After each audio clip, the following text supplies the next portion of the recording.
Hello everybody and welcome back. Here's the pizza. Yeah, there's some big news to break today, but it seems that other people know because it's in the comments.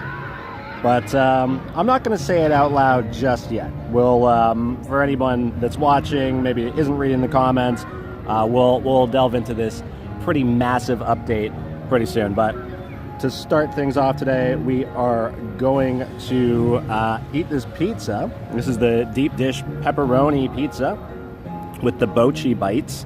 And I did renew my pass. I got the Prestige, so now I can have a soda with it. I don't have to drink the regular tap water any longer. Pretty cool. Let me turn this thing around here. There we go. There we are. Hello everybody, and welcome back. So we're gonna eat this thing. We're gonna talk about the fence. We're gonna talk about the fence. It's absolutely mind-blowing what's happened, and I couldn't be happier. But first things first, we did discuss trying the deep dish pizza, and that is what we're gonna be doing right now for science. So here it is. There's been a lot of bees that have been very interested in this pizza. I will say I did pick this up about 10 minutes ago, so it has been sitting here for about 10 minutes. I just wanted to make sure that there wasn't a long lineup when I started the stream, and then the live stream would start in the line to get the pizza. Seemed kind of like a bad way to start this thing. So I got this 10 minutes ago, and the bees have just been swarming me. They've been pretty interested in the soda as well. And Duncan, SMG, Ryan, who else we got in the chat? Mark. Hope y'all are having an awesome day today. Okay, so let me start with the bochi bites. Let's see how these things are. So these are just little, like, balls of, I think, cheese.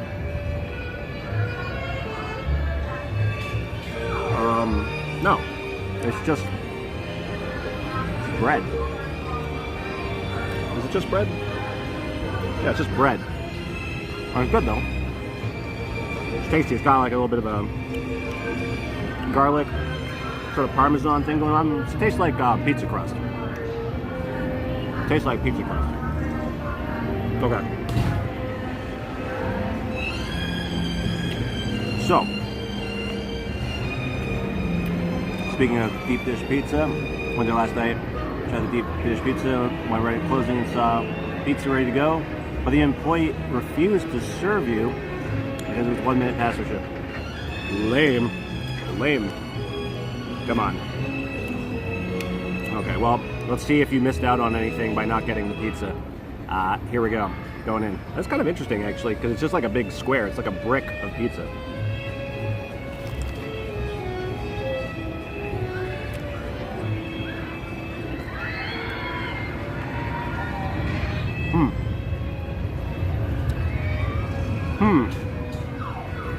Interesting.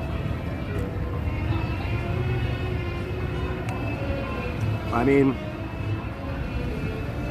it's pretty heavy on the sauce, as you can see.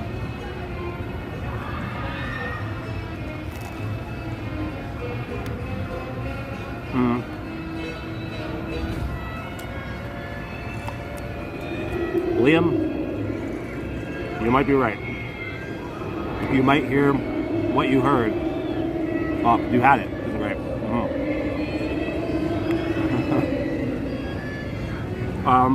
Okay, so SMG, I don't think you're really missing out. It tastes like pizza, but it's a different shape, so that's different.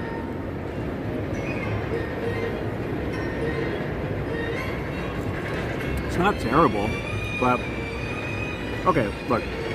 So the inside of the pizza actually has cheese in it, so it's kind of like the stuffed crust, I guess. So, but I haven't really got to much of the cheese yet. So let me take a couple more bites to give this a fair assessment.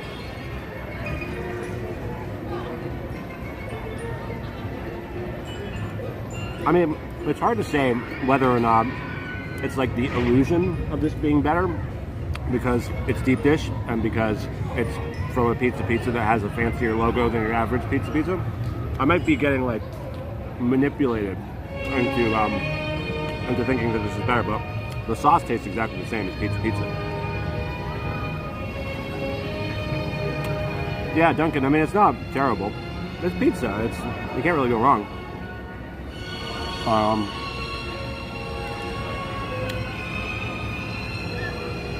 They should just write off all the food this year. I mean, I still stand by the chicken wrap. So, the pickle cotton candy thing is really funny, actually, because I did an update video with regards to this new roller coaster that's going to be coming to Canada's Wonderland, possibly 2028. We'll talk about that more later. Well, in that video, I stopped by the Pizza, and I was like, I'm going to go and check out that weird pickle, was it pickle-roni with cotton candy or something? Like, what the heck even is this thing? So, I went there, I asked for it, and they said, we don't sell that anymore. And I was like, didn't you guys just open like a week ago? And they're like, yeah, but nobody bought it. Like, not a single person bought it. So they immediately, like, scrapped it from the menu. It's hilarious. Yeah, this is exotic. Pizza in a rectangular brick shape.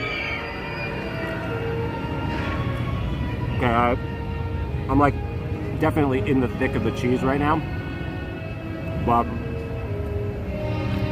I thought it would have been cheesier. There's these, like, what's the brand you can get from the grocery store? It's like Rustico or something. They do the stuffed cheese, the cheese stuffed crusts. That's better than this, in my opinion. Now, I'm gonna be honest with you, like, a square, like a brick of pizza is a little challenging to eat, like dimension-wise, like logistically. It's a little little hard to fit in your mouth. I think there's a reason that pizzas are triangular. I think it's like, you know, it's like an arrow that goes directly into your mouth. This one's a little tricky. Like, cause I got this stack of pepperoni coming up too. Like my jaw, I gotta unhinge my jaw like a freaking snake to get this in. Look at that.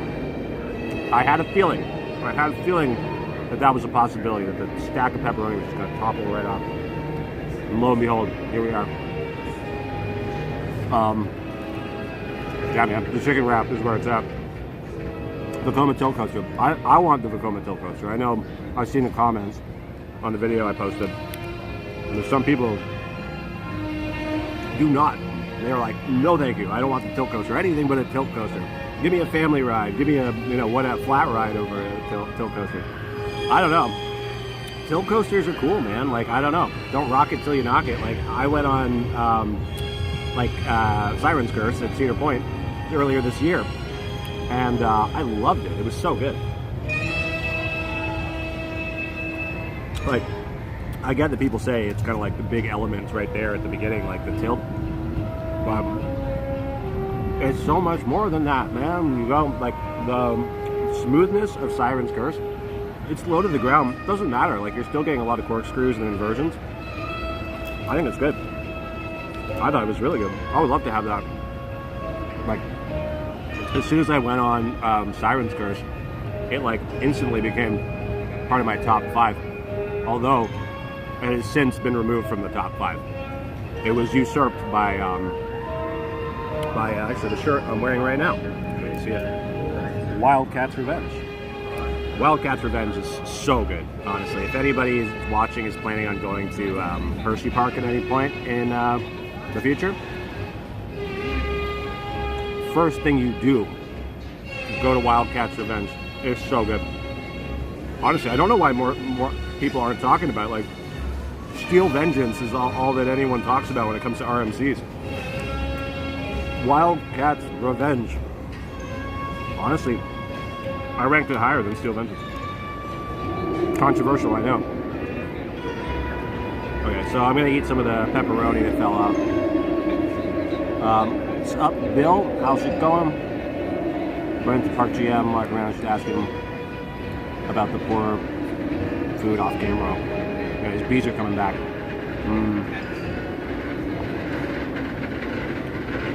Yeah. Well, I will be asking him these questions because I do plan on doing an on-camera interview. And the cool thing about Chris Mortensen, I will say, is that he is very, very candid about everything. Like, he seems like the kind of guy who will answer stuff. Like, I don't think he's gonna, just because we're on camera or off camera, I think he'll still give like a pretty true answer, which is good. But I will be asking him some questions because obviously, like, as a you know, I'm like a theme park enthusiast, but I really love Canada's Wonderland, and you know, I'm here making these videos, but I'm also like a person who comes to this park to enjoy the park, you know, and go on the rides and eat the food and have the whole experience. So like, you know, when I'm looking at the park from the eyes of someone that would want to just come here and have a good time, like, there's things that you notice where you're like, is this gonna change? Like, this isn't good, you know what I mean? Like, pixie dust is not, everything should be pixie dusted, but it's not, right? Like, there's some areas that need improvement, and I think when the food quality here is kind of like unanimously everyone's saying it's kind of worse than it's been in a while, and then we get hit with the season dining pass being like $400 for next year. I think, you know, the obvious question is, well, why would anyone pay more for worse quality food? Like, last year the food quality was better and the dining plan was less money. So what is this system, you know? It's not a good system.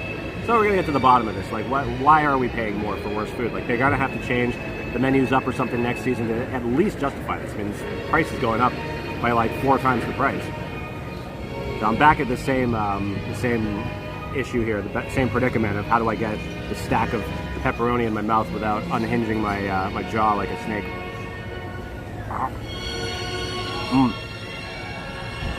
Success. Yeah, I don't know. It's like, if deep dish just means that the corners are burnt, then they've done a good job. Authentic.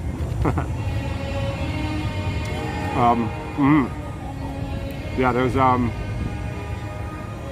control markers out there today. Well, we'll be taking a little peruse around that area very soon once I finish this pizza. And we're going to talk about those new control markers. Control markers are basically, these markers are like tied to all the other measurements for the pre-construction sort of surveying. And they're like not, they make them outside of the perimeter of construction. So we'll see a couple in a bit, and they're like in weird spots. And I think people, when they see them, they're going to be like, what, they're going to build part of the roller coaster here? Like, how does that make any sense? It's like, well, it's not going to be there. It's like, that's just outlining the air, like, it's outside of the area. And they need these control markers to be out of the area as well, because they like, if they get shifted or anything like that, then everything that's tied to them measurement-wise gets completely screwed up. So that's what it is.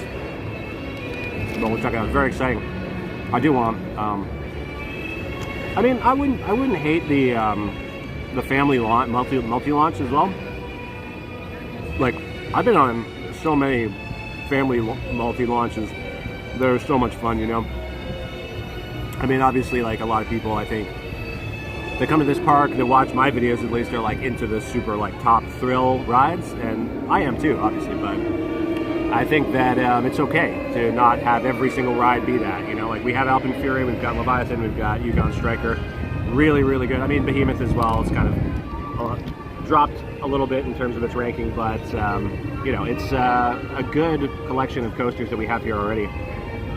So, are they going to go hardcore, you know, extreme spinner? Are they going to do world record breaking tilt coaster? I don't know, because that interview that Amusement Insiders did with the president, Chris Mortensen, seemed to suggest that the family stuff is next. I mean, it didn't even seem to suggest it. It straight up said the family's the next sort of priority. So that could mean family coaster next.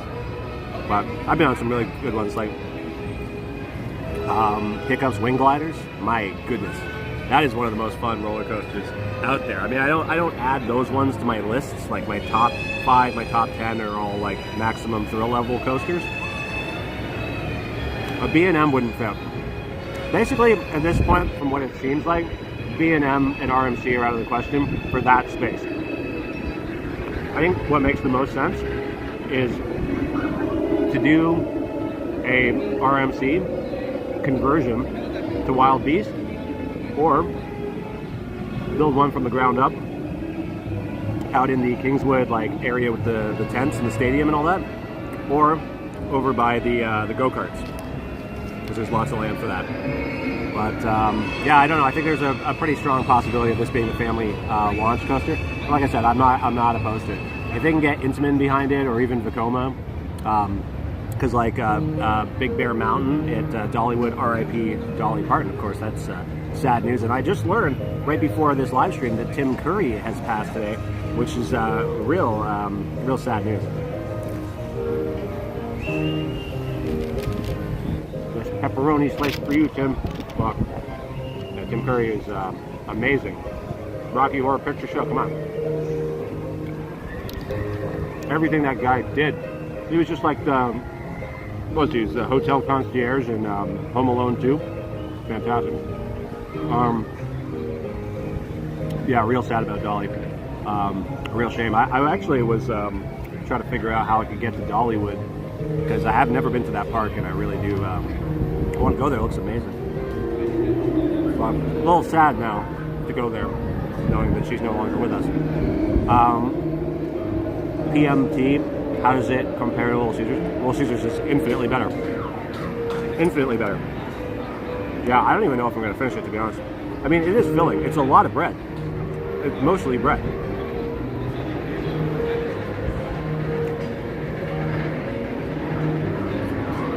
Bill, you have on good authority that Wild Beast is getting the gravity group too?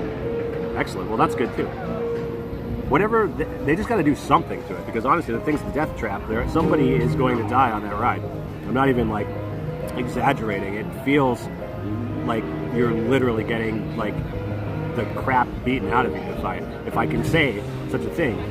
I was gonna say something else, but yeah, man, like if you put like a I don't know, 60, 70, 80-year-old, for God forbid a 90-year-old on that ride, they're done. They're done.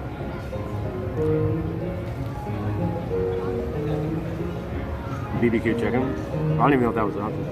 I saw pepperoni and I was like, let's go with the pepperoni. But yeah, for anyone that's tuning in right now, I'm eating the deep dish pizza at the newly opened Pizza. It's not really too different than regular pizza, except for the fact that it was in a square shape. It was a square. It's got some cheese filling on the inside, but not enough. Not enough. And that's a big difference between this and Little Caesars. Little Caesars, they do like the cheese stuffed crust. Perfection. Perfection.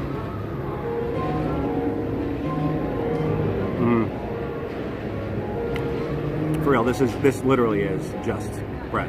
This is just a big piece of burnt bread. It's like literally cooked. I mean, I guess you're supposed to do that with deep dish, but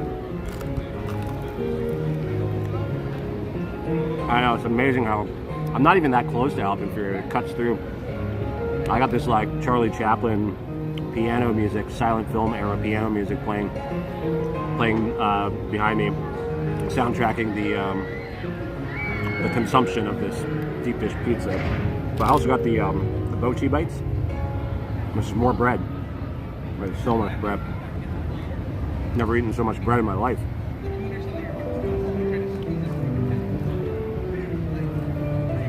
And it, best believe, is greasy. I didn't even get any napkins. But I did get the Prestige pass for 2027. I bit the bullet. I can't figure out how to flip on Sky Hot. Someone needs to show me. I've been trying so hard. I took a POV on the meta glasses. I guess I'll probably post like all the POVs eventually. But I thought it was kind of a little boring because because I was just trying to get the thing to flip the whole time and I couldn't do it, so it's just got to be like going like back and forth, like come on, and then nothing happens. So I'll probably post it anyway because it's kind of funny in that sense.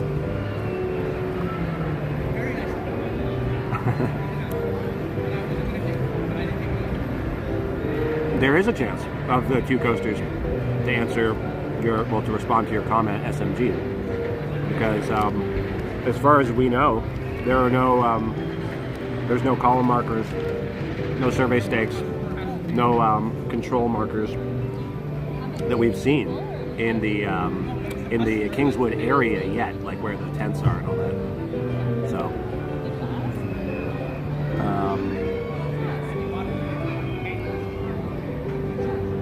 okay, here we go. Shift your whole body weight to one side until you stop moving, and immediately snap the other way as hard as you can. Okay, interesting. Interesting. I will give that a go. The bees are back. The bees are back, everybody. Unbelievable. Look at this. They smell your fear, so it knows I don't want to get stung right now. This is straight up bullying, though, isn't it? I mean, this bee has come in here. It's landing on top of my pizza. So to be honest, I'm okay with it eating the rest of it. But, I mean, who does that? Imagine this was a person. Just comes up, it's like, hey man, I'm gonna get all up in your face, and you can freak you out a little bit, threaten you with my stinger, and then I'm gonna eat your food after that. Insane. It's bully behavior. But yes, Jerry, we will be talking about the fence, of course. It's been a long, long journey to where we are today. Most people know already, but we're going to go over there and see it for ourselves. It's the biggest news of the summer. So, it's very exciting. And I hope that this bee gets lost soon. I'm going to have to get over to the fence area. Yeah, he is, I think.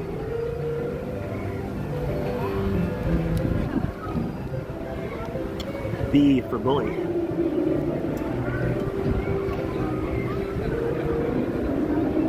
Oh yeah, absolutely. Like, and that was the thing, because I was thinking about it, and I was like, I shouldn't want to cough up the money. Like, nobody wants to cough up the money. Like, that's always like the thing, right? It's like $200. It ends up being $265 after taxes. So I was like, I don't really want to do that,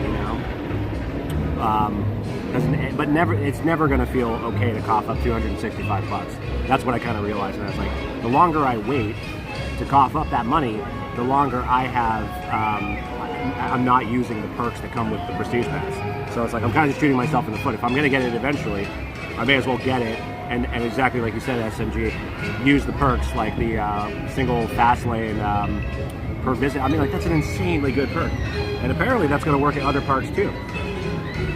And that's good, because I'm going to some other parks. Oh my goodness, these bees. Gaskin in the hizzy. Hope you're doing well, my friend.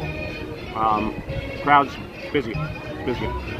Felt great parking in the Prestige area today with the Prestige Pass, because it was bonkers, man. Like, cars backed up so far, and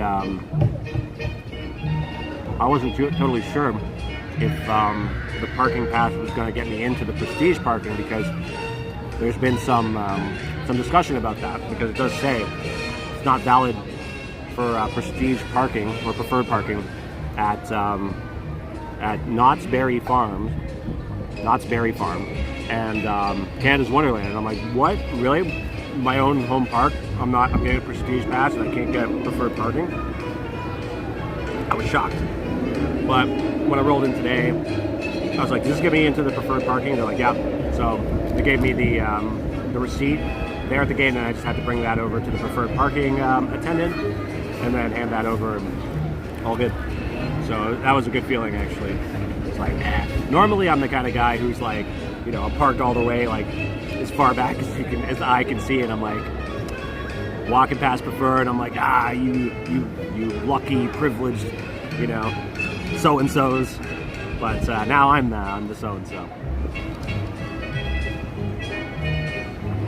Yeah, well, the new coaster is not going to get built until like 2028. So it really all depends on how often you come to the park. I mean, obviously I'm here quite a lot, so like I have to get a pass, but otherwise I'm just burning money. And the way that they played it this year with the Prestige versus the Gold, it just made no sense for me to go Gold with all the stuff the Prestige came with.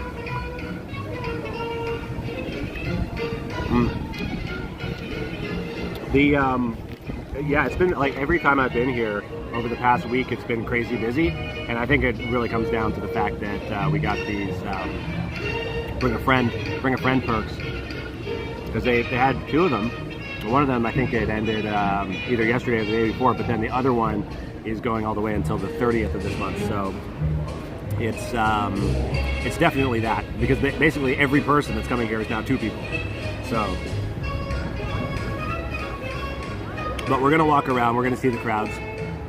It's been a long intro here while I eat this pizza, but I felt I had to, and I felt, you know, I had to do it live, because I could eat the food, I could film it, I could go home, I could say all sorts of stuff, but you wouldn't know if any of that was legit, because editing, you're in control of what people see when you edit it.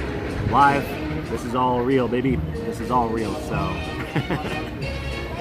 I didn't want to shortchange you on the pizza review. Okay, so we had a bit of cloud coverage, which is good. Temperatures today are all over the place. If you're planning on coming to the park, I don't know what you should even bring with you, because we got like highs of I think 27, but lows of 17. So it's like, what? I don't know. Bring your flip flops. Bring your shorts, but then also bring like a hoodie and a toque. I don't know. Alright, so I pretty much made it the whole way through the pizza. I think I'm gonna leave this, because this is literally it's just bread at this point. There's like a little bit of sauce in there.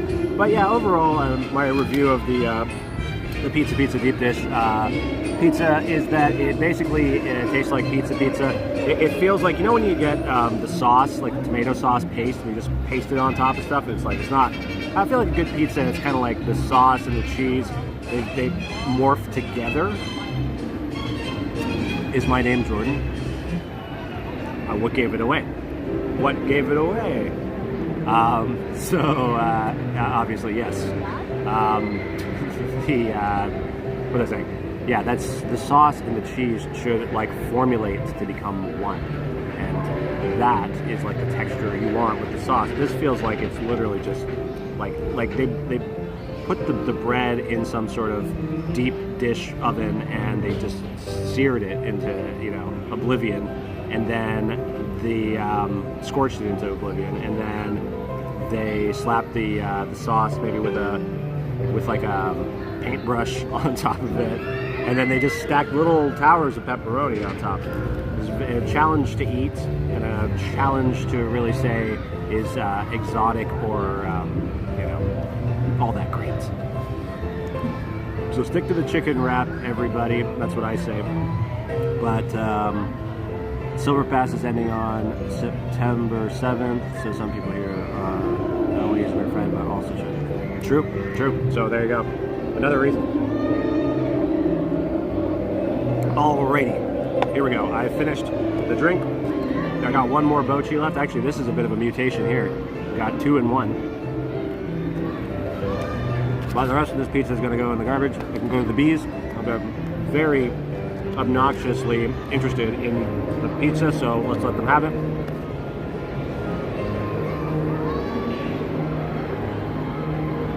Okay. There it is. There's the garbage, swarming with bees. Oh, there it goes. And we say goodbye to that little piece of pizza. And there it is. Here's the friggin' culprit, the one to blame if you don't like the taste of that pizza. The pizza itself.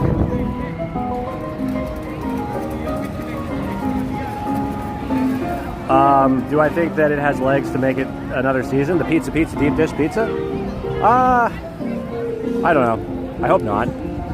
I don't like it. I mean, I don't dislike it either. It's pizza. You know, it's like Pizza is one of those places where, you know, it's like you're awake at 3 a.m. and your stomach's grumbling and you're like, what am I going to do? I need to eat something, but every other place is closed except for Pizza. And then you get your Pizza and you are somewhat satisfied, but also somewhat unsatisfied. That could actually be Pizza's new slogan. Satisfied, but also unsatisfied. Satisfactory, while simultaneously unsatisfactory. Okay, so let's start. We should start with the a minor update. I mean, it's not even a minor update. It's a good update. Sledgehammer. It's working. It's working. Also, you're probably going to want to get your free basketball game in before that expires. I think that's expiring on the 30th as well. I'm going to play basketball maybe later today. My name is Jordan, after all. Although, to be honest, I'm not that good at basketball. I kind of do a disservice to the name Jordan.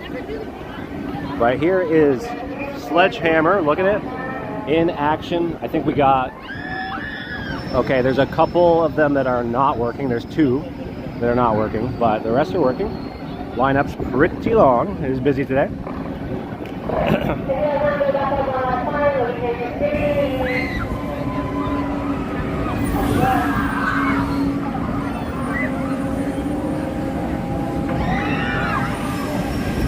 Yeah, I think that theory is actually a pretty good one, Bill. I think you might be onto something.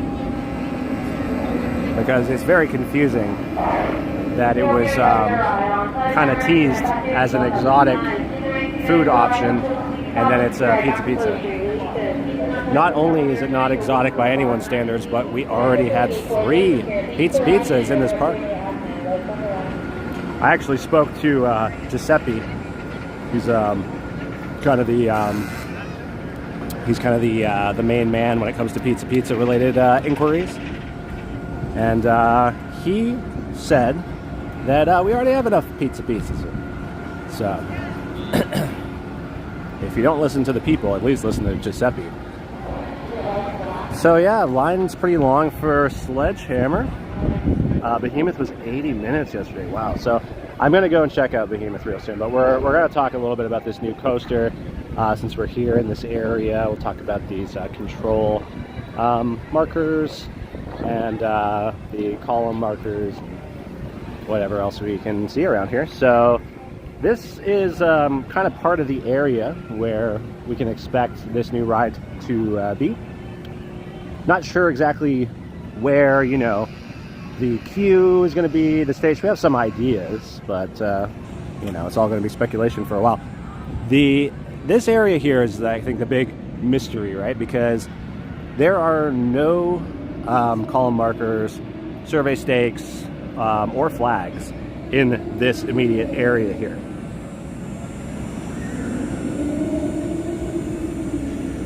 Yeah, you know the bar is low when Pizza is like the best option. So anyway, the markers are over there, so I don't think that, unless, I mean, like, there's a very good chance that they're doing the zoning in phases, so they may eventually, like, you know, we may eventually see some more of these flags show up here. But there's a lot of space. I think that it would be cool if they can try to maximize their space and do, you know, whatever they're doing here, whether it's like the tilt coaster or the family launch, and then save the room back there, because there's so much real estate. Save that for something else down the line. Why not, right? I want to see more coasters. So we got that. This thing, I think, is going to be demolished. I don't know how they could repurpose it, but it's obviously creepy. It's very eerie in here. I don't know if someone's been living in there, but there's like a pack of cigarettes on the ground, some newspapers. I don't know what's in that Ziploc bag there. We can only assume it's something nefarious. But yeah, so over here is the Kingswood Music Theater, and we do have the orange flags lining the area there. Maybe not so clear in this live stream, but I have posted a couple videos already. I'll probably post another one before the week's over with just some of these updates with the control markers. But this, the 2 videos that I've taken already, you can kind of see a little bit of a closer shot of those orange flags. So there's actually there's 4 of them right around there. So it's interesting because if those are column markers, then that means that there's a good chance that this building is going to get demolished or maybe moved, you know, somewhere else. Because obviously, this is what the kids are going to go to the musical school and just have like a you know, coaster just ripping right past them every time. It'd be kind of cool, but I doubt it. So there's one right there. So these are basically the exact same thing as the wooden stakes. They just can't put the stakes through these areas, obviously, because it's covered up. These paths have been paved. So here we go. This is the big news, everybody. This is what it's all been leading to. I never thought, I mean, I hoped, but I wasn't sure that this day would come. And oh my Lord, it is glorious, isn't it? Look at that. The sun is shining right now. The weather, just like the sun poked out from the cloud just to illuminate this. Oh, you know what? I'm gonna walk up because I have not done this yet. I've seen it. I saw it earlier today. I had to make sure that the fence was gone, but I didn't actually walk all the way up. Wow, here we are, everybody. Here we are. I can't believe it. I'm gonna be moved to tears. Look at this. This is the simplest thing. I've been suggesting this for so long. Like, just something to block this area so people don't walk down, right? Instead of that humongous eyesore that went across this whole thing. And look at this thing. This is cool. It's a relic from the past. This was here all the way since this was Tomb Raider. This was like pre-Time Warp.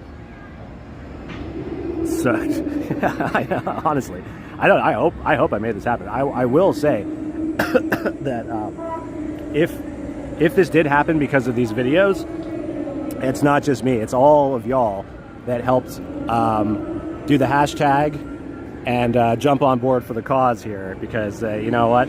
I do think maybe it wasn't like 100% these videos in this channel, but I bet you it had some hand in the removal of that fence. So this is a win for all of us. So this is amazing. So basically, in terms of what roller coaster they're going to build, I think that it's basically boiling down to there's like 2 speculations that seem to be pretty likely.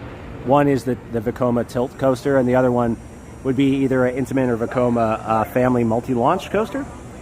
I'd like to think that there's still a chance for the Mack Extreme Spinner, but I guess we'll see. But right now, I am just stoked. Everybody give yourselves a pat on the back. This is incredible. The fence has been moved, and I will be posting another video specifically on the fence being moved. But I'm really hoping that today, while we're walking around, maybe we will bump into the park president, Christopher Mortensen, because I want to give him a high five, because I gotta say, there's gripes, there's still things to gripe about, obviously, at this park. You know, we've just been talking about the food situation, but little by little, Chris is proving to be a man of his word. And I know that it's kind of difficult sometimes to kind of see that, because like there's still a lot of stuff that needs to be done. But yeah, I mean, it's not, you know, we all want it to be as easy as like flipping a switch and have this park have good food and, you know, all the other sort of issues that we all experience. But little by little, that's how things are done. So we got the nice fence that is surrounding the previous site of Time Warp / Tomb Raider, and he did say that was going to happen. I don't know if y'all remember, but this fence over here used to be, and look at this, there's way more people already like just hanging out in this area, because it instantly beautifies the area.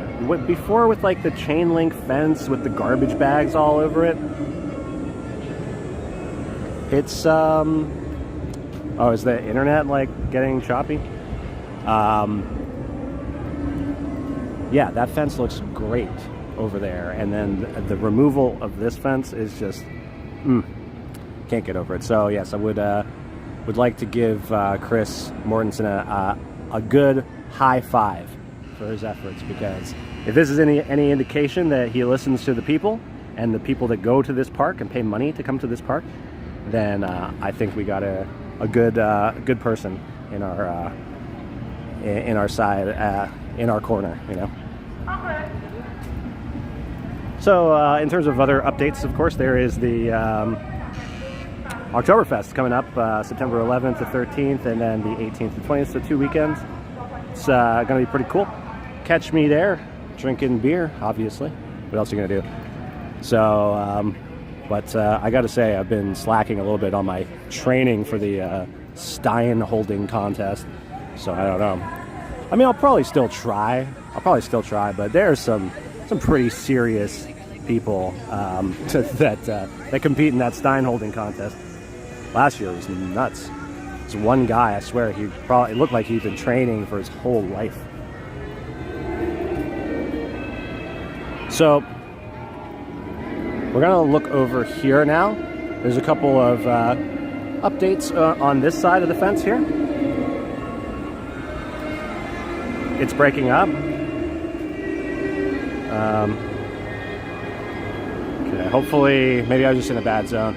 But yeah, so this is more of this fence, but they've now added this, like a door that you can go through with a mysterious little hole. Look at that. Peep into another world. SMG, you'll be there too? Excellent. Excellent.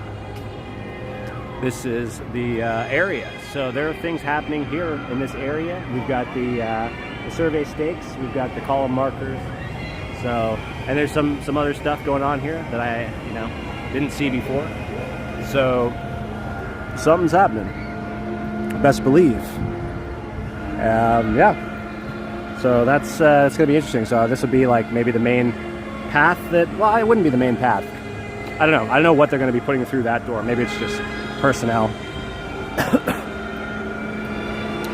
So the contest is you have to hold one of those gigantic glass beer steins. Like you have to hold it up, and the person who holds it the longest wins. I think you win like a beer or something.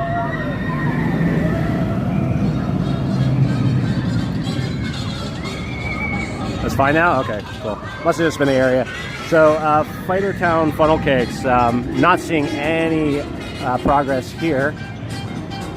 Like a month or so ago, we saw some light. The light is still on actually back there. I don't know, maybe it's just like always on or something.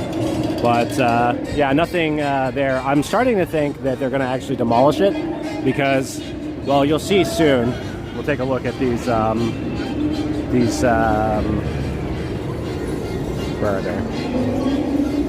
Control markers.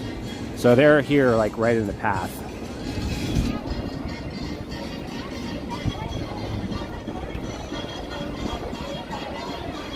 Yeah, it's an interesting theory. It could be like, I think a lot of people would really benefit from having a dual station actually. So that would really help get people going. So yeah, so here we are. So these little markers down here, the orange paint, that is for the control markers. So these don't mean that there's actually going to be like anything built there. Those controls are actually outside of the perimeter of the construction area on purpose.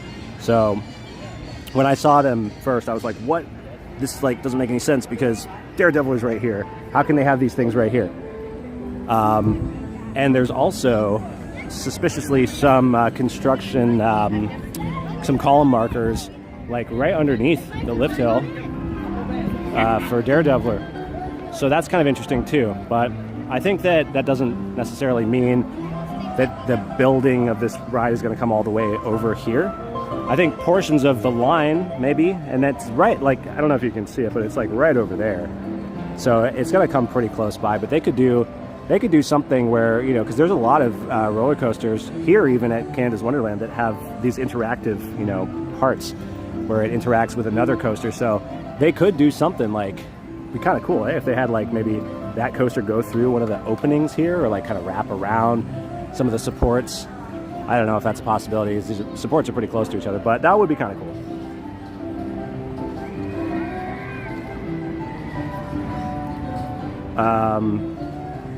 yeah, it'll be interesting to see. It's going to be hard to know like now what this. I mean, I would assume that there's already some degree of infrastructure with the old plot, like where the station was. Who knows, like connections to whatever electrical stuff they need. So I do predict that they'll probably leave the station in the nearby vicinity of the old Time Warp station. Let's take another look at it right now, actually.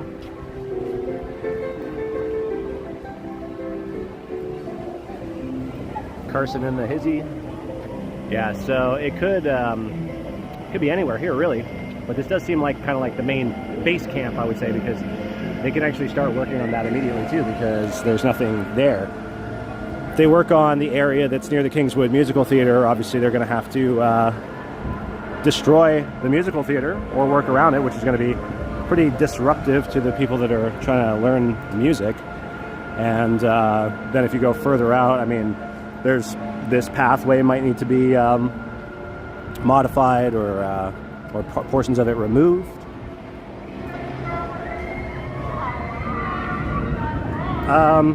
I think the Daredeviler is smoother than it was when it was flight deck. Yeah, what a joy. I had to walk back this way again just to make sure that this wasn't a dream, some sort of hallucination. The fence is actually gone. Unbelievable. So, yeah, I think it's smoother than it was, but that doesn't mean that it's super smooth. Like, I would still say that the Mighty Canadian Mindbuster is a smoother ride than Daredeviler. But, I don't know, I enjoyed it. I didn't get a headache. I thought it was just fine. I had a good time on it, I would say. I would voluntarily go back. It's not something I would have said when it was flight deck. Music school only happens during the summer. Good to know. So they could start on that. Okay, so let's head on over to Behemoth. Let's do our walk around proper. Let's see what the wait time is. I would go on Cyclone, but I can't stream from Cyclone. Also, the line is not as short as I would like it to be. As you can see here, the line for Sledgehammer is pretty much the longest I've ever seen the line for Sledgehammer.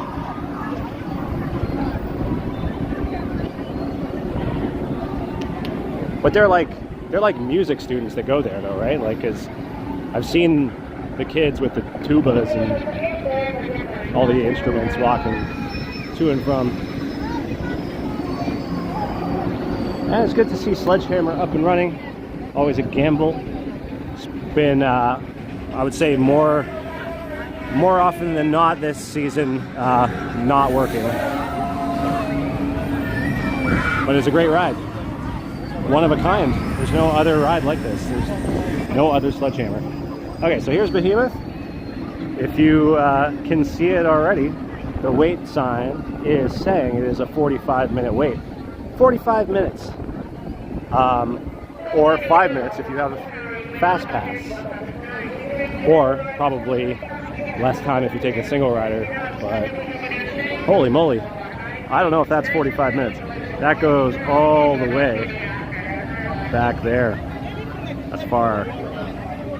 That is far. Okay. No, there's two of the ride vehicles that are not spinning. So close. So let's see about the single rider.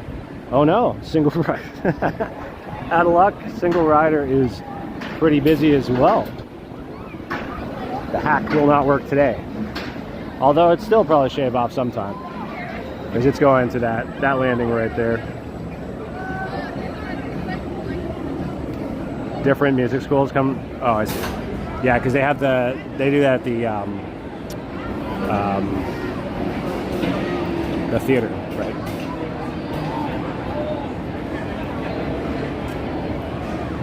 So Behemoth is busy. That means that we are going to find some really, really long lines at the other rides, because Behemoth is a great ride, but I think a lot more people are interested in going on Yukon Striker, Leviathan, and of course Alpen Fury. So place your bets. Place your bets now. How long the lines are going to be for the other big three.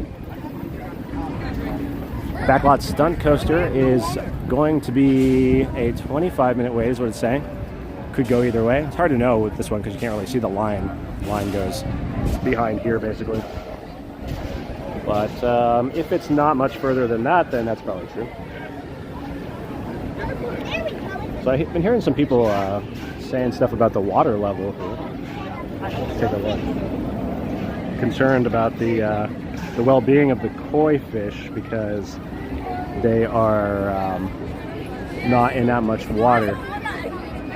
But I think it's okay. I think it's okay. I think I saw a video actually online where some fish expert was saying that it's totally fine and normal for these koi fish to be in water that's that shallow. So I don't know. Okay, so let's head on over to Frontier Canada. Okay, Carson's guess is 75 for Yukon. Okay, well let's see. 20 minutes for single riders, I would say. The Behemoth single rider is actually pretty reliably fast. Like I've found most times that I've gone on a single rider. There's no dilly-dallying. They know what they're doing. They see an empty seat, they throw you on it. 75 minutes. I feel like Yukon's sign is often pretty deceptive. I feel like the sign's going to say something stupid like 25 minutes, but it's going to be like completely packed with people, like as far back as the eye can see. Let's see. Let's put the speculation to rest when we get over there.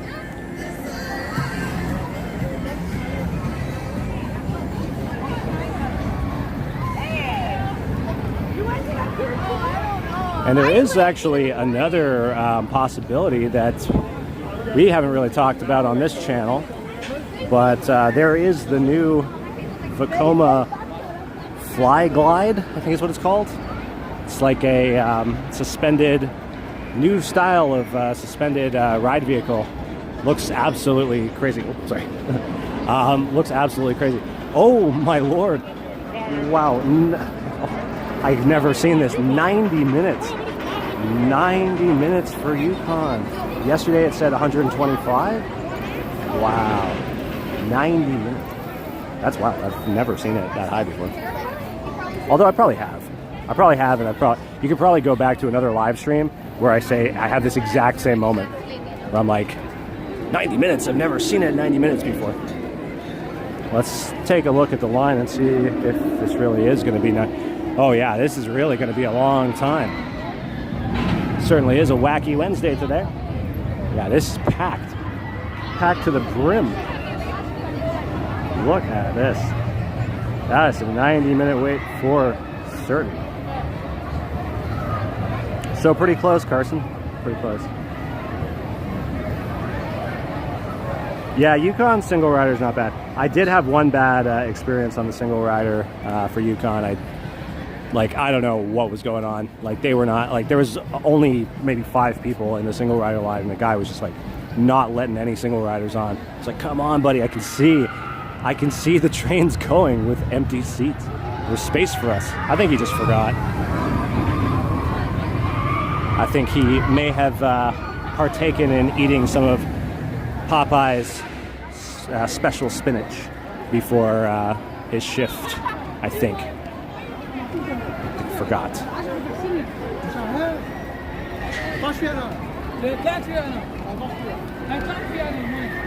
Cedar Point is awesome. I love Cedar Point. That is, like, talk about a top tier collection of roller coasters.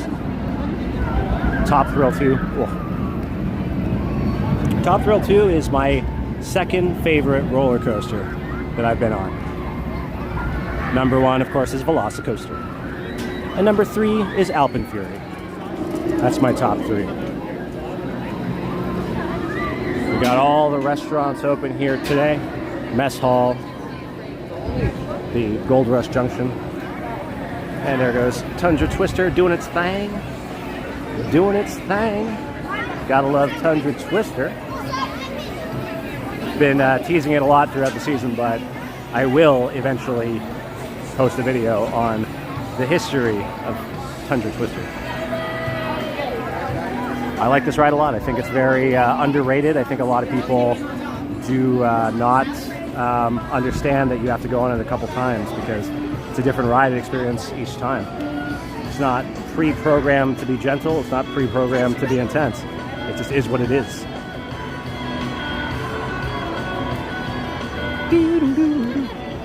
Gotta get out of this section before Geddy Lee comes after me with a copyright infringement.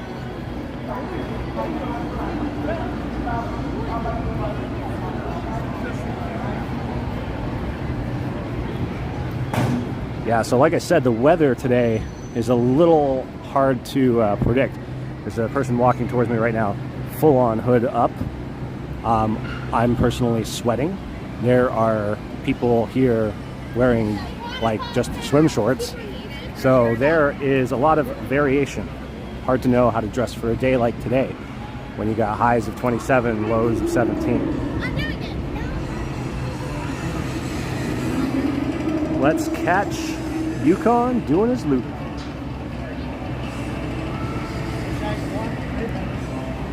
Are we talking about the new coaster that's coming here? As good as Velocicoaster? I mean, that's a tall order. It's a tall order. Now, I think the more realistic question is, can they make the Fast and the Furious Hollywood Drift coaster that's coming to Universal Studios anywhere near the level of Velocicoaster? And that's tough to say because, I mean, it's so different already, just that, the way it looks, the elements it has, the ride vehicles. But it does look like it's going to be a lot of fun. And the Hollywood version, it's so ridiculous that they named both of those rides the same name, and one of them's actually in Hollywood and the other one's in Orlando. Because like now when people say, oh yeah, I went on Fast and Furious Hollywood Drift, you'd be like, which one are you talking about? And you say, the Hollywood one. Well, technically they're both Hollywood ones, but the one that's actually in Hollywood. Where the heck is this? Is it delayed? If this is delayed, then that's going to suck extra for all those people waiting the 90 minutes in line. I haven't even seen, and this Rush song is still playing here. I'm going to get a copyright notice for standing here and there's no roller coaster even going by. For a ride like Top Thrill 2 in that area, I don't know. I don't know. I don't think so. What is going on? Wow, so I guess, well, we'll come back, I guess. I'm not going to stand there all day, but looks like maybe there's a bit of a delay with Yukon Striker.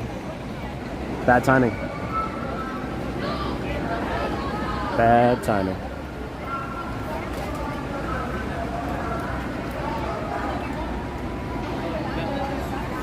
I hope whatever the new ride is, I really hope that they do put some effort into the theming, because I've said it before, I'll say it many more times. One of the, well, actually, maybe I'll say it this way. So I was recently asked by someone, a good, real dear friend of mine, what it is. He doesn't go to theme parks like I do. He's a once in a blue moon kind of guy. But he asked me, what is it that I look for in a good roller coaster? And I said, speed, smoothness, and theming. So it plays a big role. And that's really why I love Velocicoaster so much. Because there's a few intense elements on that ride, but you could look at Top Thrill 2 or even Alpen Fury and be like, technically speaking, those coasters have more intense elements than Velocicoaster. But Velocicoaster has the theming, and that to me is a better overall package.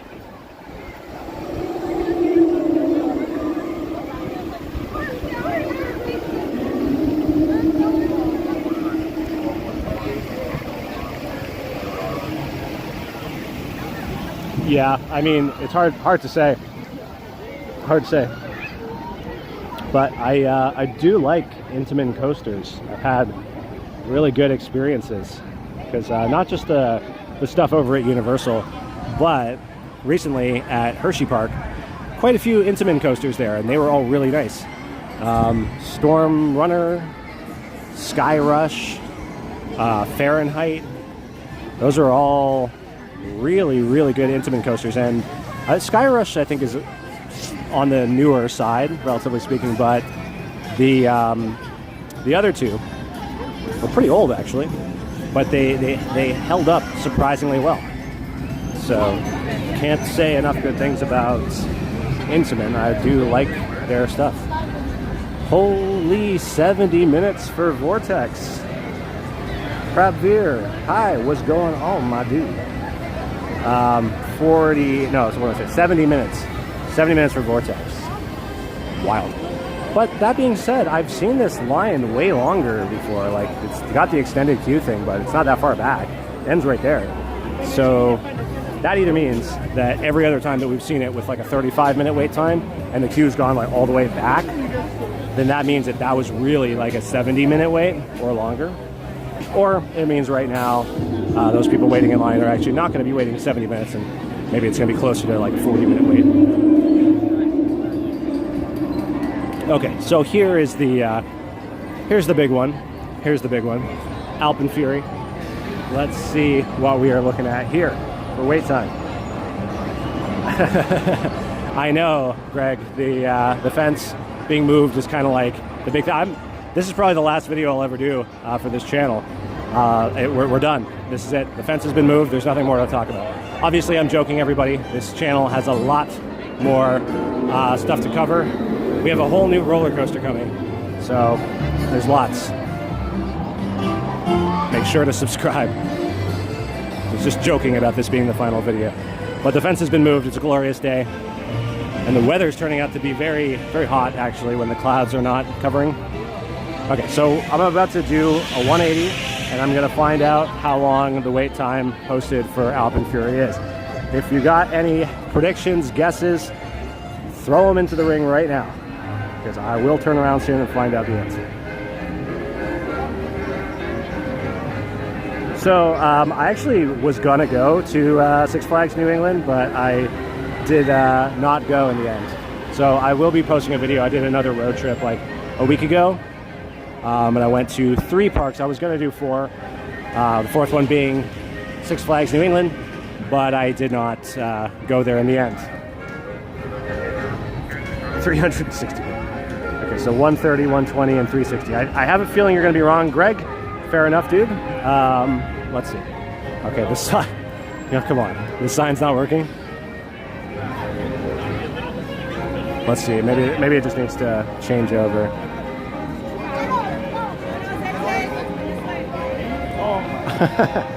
Well, this is hilarious. So the sign is not displaying the time. Well, we're going to have to use our own eyes. We're going to have to look at the human zoo. We're going to have to see what's going on. It's not closed. I did see a train just pull into the station, so it's operational. Let's see. Well. How about this? Interesting. An interesting development. The queue is not actually totally packed. Wow. Now I wonder what this means. Does this mean that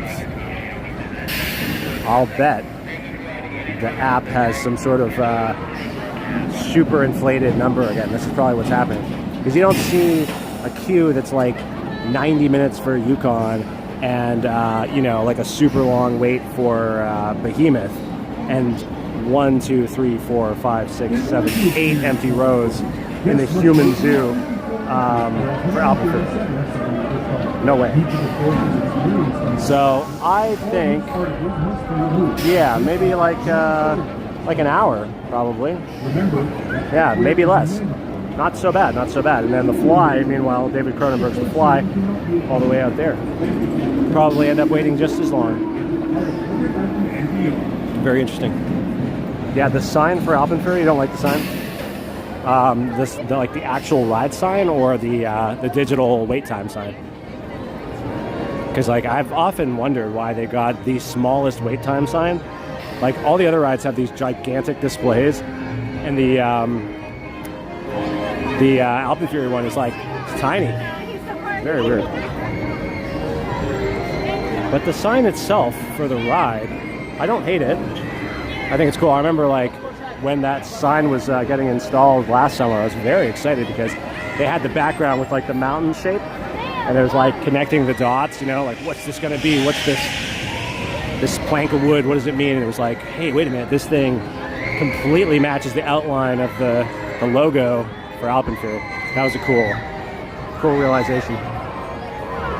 The human zoo, that's what it is. If you want to come here and take a look at the humans in the cage, go to the human zoo.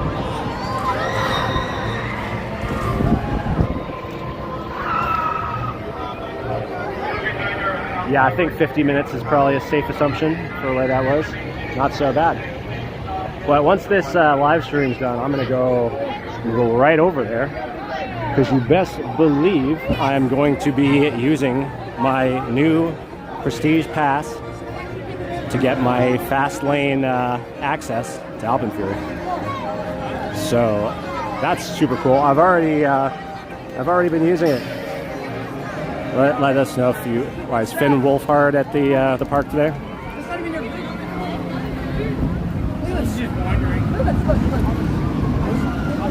And the bat is operational today. Fans of the bat, rejoice.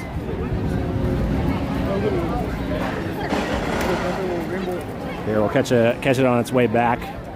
Vekoma Boomerang. So actually, when I went on my last road trip, I went to Six Flags Great Escape in upstate New York. It's no longer a Six Flags park. And I kind of tried to go on all their coasters, but I went on all of them with the exception of one, which is this. They call it Flashback. Flashback? Yeah, Flashback. And it's just another copy and paste Vekoma Boomerang, exactly like this. And, you know, I probably should have gone on it just for the credit, but I was like, I don't want to really wait in line for the exact same ride that I've been on in various, you know, incarnations. I went on one at Hershey Park. They had the Jolly Rancher remix. It's exactly the exact same layout as the bat, but the color is green, and they have some party music playing in the station. Give you kind of the experience, the Jolly Rancher experience, whatever that means.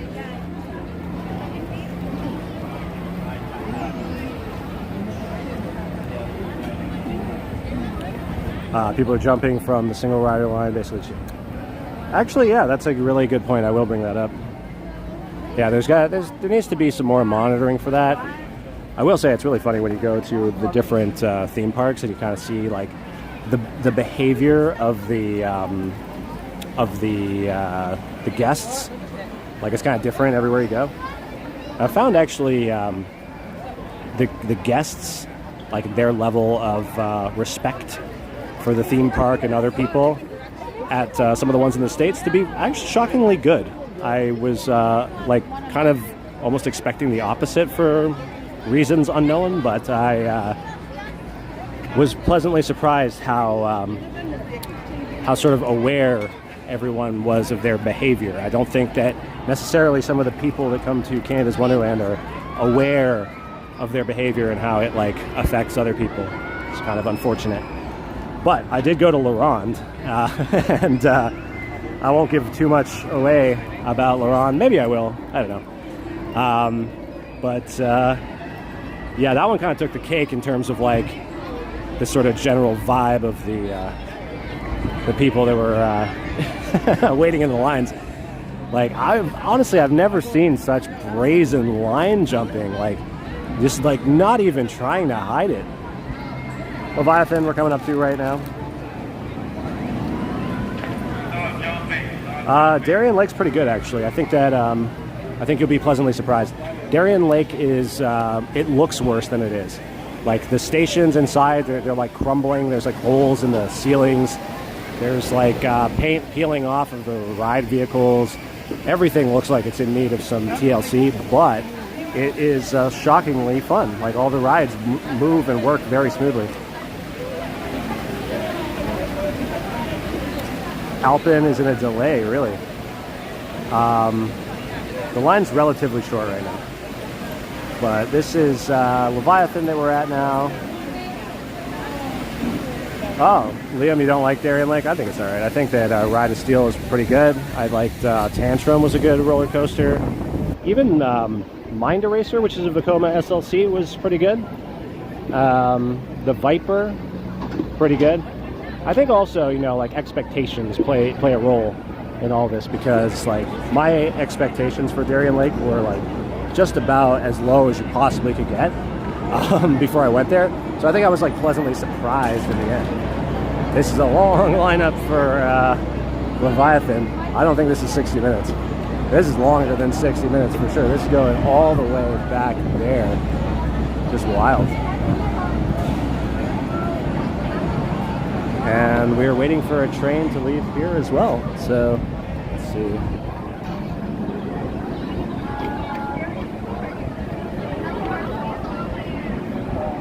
So Alpine, I was actually just there, and there was like 6 or 7 rows, I think, that were completely unoccupied. But I didn't see any trains leave the station. I just saw one train come back into the station, so possibly they are experiencing a delay right now. But they did not have a posted wait time on the sign, so that could imply that something is malfunctioning with that route.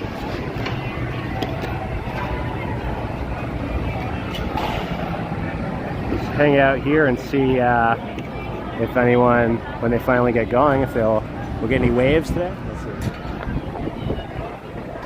And for anyone who's just tuning in now, we did try the Pizza deep dish right at the start of this live stream. It was okay. Wasn't very good. It was okay. It tastes just like pizza, but with the twist of it being in the shape of a brick. It's about 90% bread. It's tomato sauce that's sort of like just pasted on top of it. Like, I can imagine they actually may have used like a paintbrush. And then the pepperoni was kind of like stacked.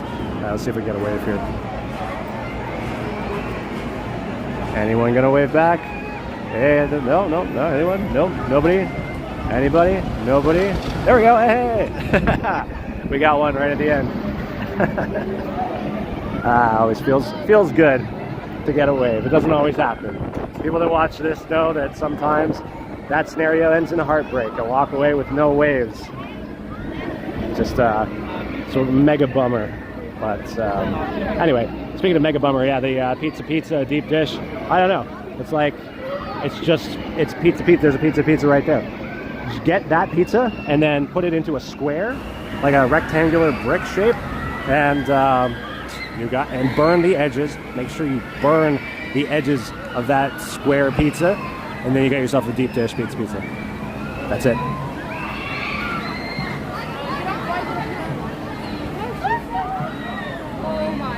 I will keep an eye out for that. Thank you, SMG. I will be vigilant. I'll have that line jumping number on speed dial. Although I've never actually called that number before. But yeah, Laurent was something else. Like, people were like literally just walking through, like, not even lines. Like, they would just show up. People would like pop out behind a garbage can. I'm not even joking. There was like a group of 3 young dudes that were like literally just popped out from like a garbage can. Like, I kid you not, there was like a garbage can like this, and I'm like standing in the line, and then I see the garbage can like moving a little bit, and I was like, what the heck is going on here? And then it gets shifted over to the side, and these 3 guys just walk out from behind it, and they're like in the line, and they walked in front of me and my friend that I was there with, and we were both just like so kind of blown away at how brazen of a move that was. They were kind of like, you know what? We're not even gonna like be mad at them, because it's just so wild that these kids just came out of the garbage can. So I don't know, kind of different. But I will say that I actually didn't have as bad a time as I thought I was gonna have at Laurent. Everybody's been saying some pretty bad things about Laurent, and I didn't really think it was that bad. I thought it could be better, of course. but the dining plan worked there, which was awesome. Dining plan did not work at Great Escape. That was annoying. And the parking pass also worked. I know some people have been getting kind of mixed success stories with that because there's some confusion. Obviously, they're no longer owned by Six Flags, but it is a possibility to do it. I'll tell you exactly how it went down. I was pulling up to the parking lot. Parking lot's actually really hard to find if you've ever been there before. Had to go around like 3 times. And then, once I finally got to the parking lot, I talked to the guy at the gate, and I was like, yeah, I have the gold pass, so, you know, I should be able to get it for free. And the guy's like, well, that'll give you a discount on the parking. I was like, whoa, whoa, whoa. No, because when I bought this thing, it said that I would be able to park at every park, including Laurent. And the guy said, you know what, I would have to look into the system, but that's just going to take a long time, so you're good to go. And then he just let me in. So I think, you know, they do know, but I think they're just trying to pull a fast one. So it's pretty funny. But if you are at Laurent and you are having some troubles with your parking pass, just do what I did. Just say, hey, listen, I was told that it works here. And then the guy's going to say, yeah, all right, I don't want to deal with that right now, so go on in.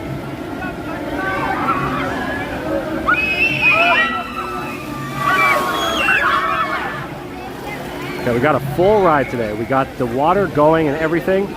We just need that Leviathan train to go by. And gosh darn it, I don't think it's going to happen because I have not seen another train go up the lift hill. See, this is the thing. We fought for the fence to be moved, and we got it. But I just want this shot right when this thing comes down here, and I want Leviathan to go over the hill at the same time.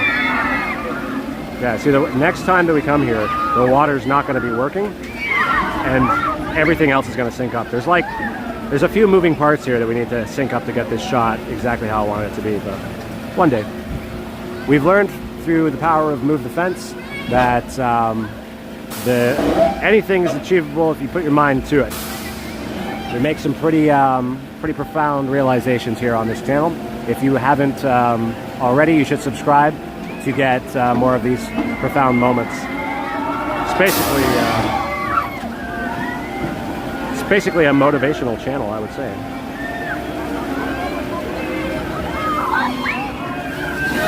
Whoa! And now I'm gonna get splashed with the water.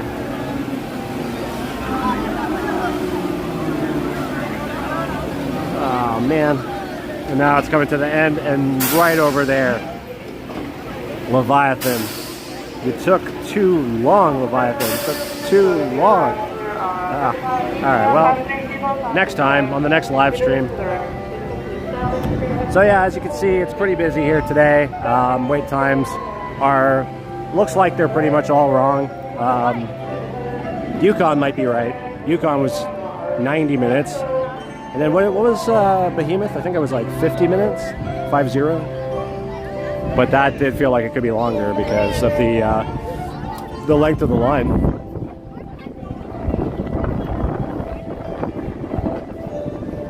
So another perk that comes with the Prestige Pass, if anyone's thinking about upgrading, is that you'll get access to the VIP Lounge, which is this building right here, the All's Well Hall. Or as I like to call it, All's Hell Hall.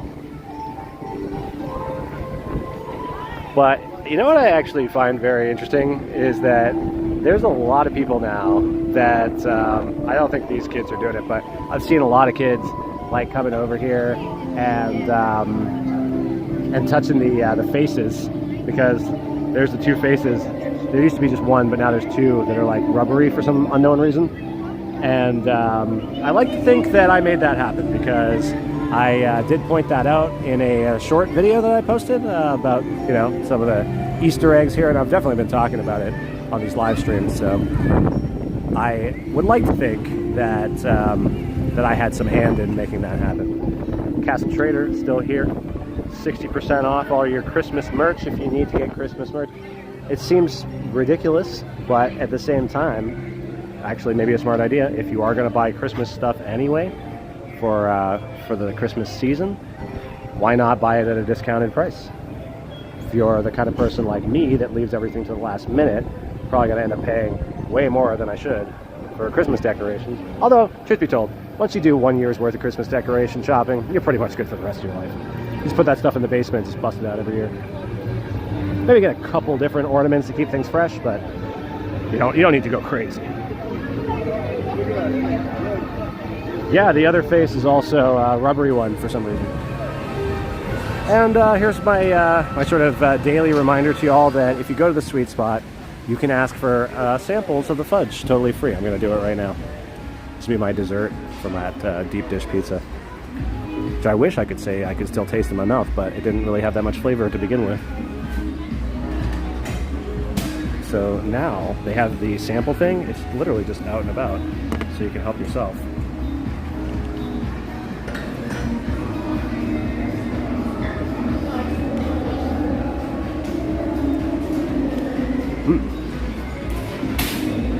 Pretty good.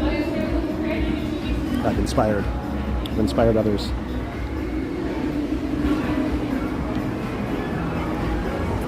Delicious.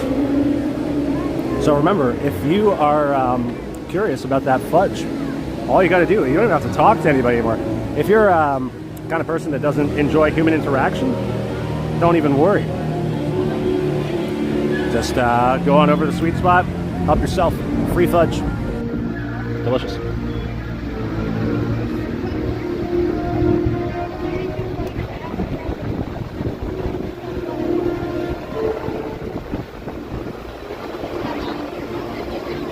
So we talked about the pizza. We're gonna go. We're gonna get up close and personal with Mr. Giuseppe in a moment. This is the original pizza right here.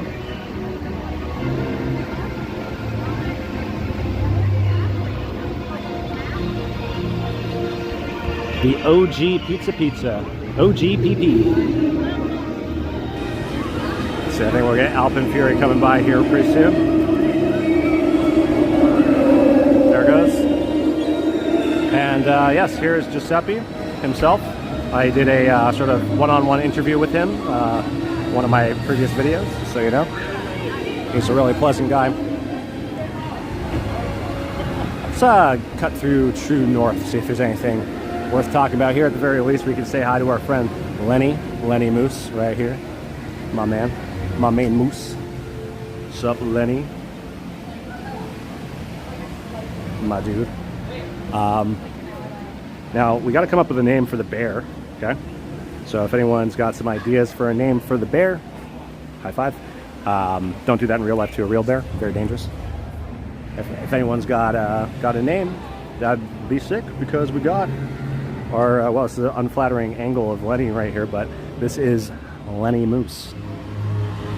Named by SMG, I believe.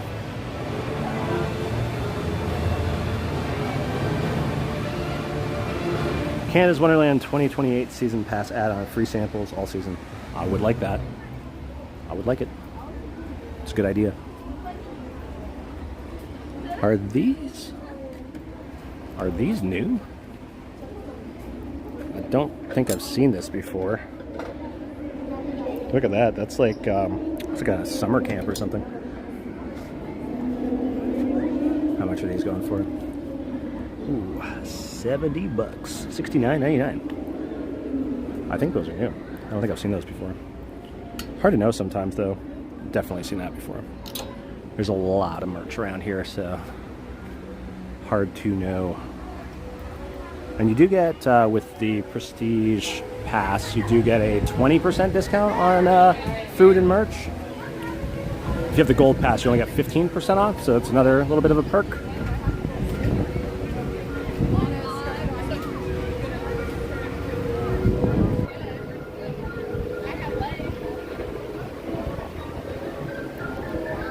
But yeah, so far I'm enjoying the perks of the Prestige Pass.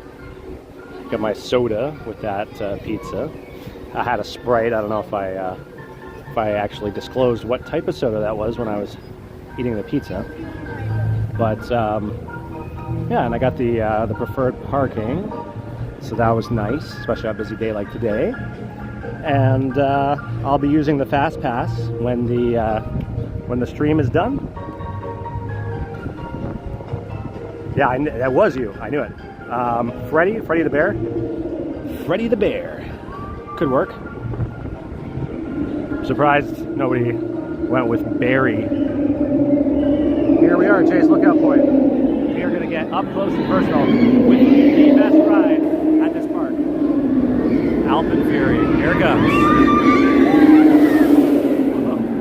And it is always a little tricky to catch because it goes so fast. But Jay's Lookout Point right here. Oh, and there's also Tom's Lookout Point. I should go there. You know, I know I keep mentioning it and I never do it, but I am going to put together like a video as well as a physical, I mean, it doesn't have to be physical, it'll be like a digital map, but you can choose to print it out if you want. But it's going to have all the best vantage points. If you want to get good videos of the rides, you want to get up close and personal, you want to get some really stellar shots, I'm going to make a whole list of these points.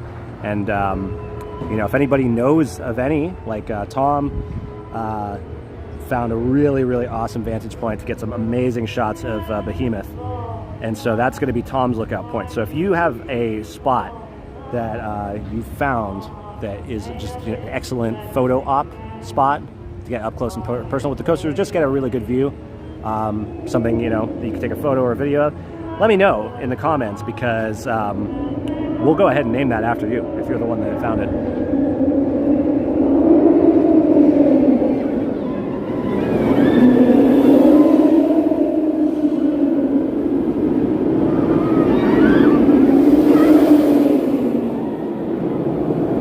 I am so excited to go on Alpine Fury. It's been a couple weeks since I've been on it, so that's just simply too long. Simply too long.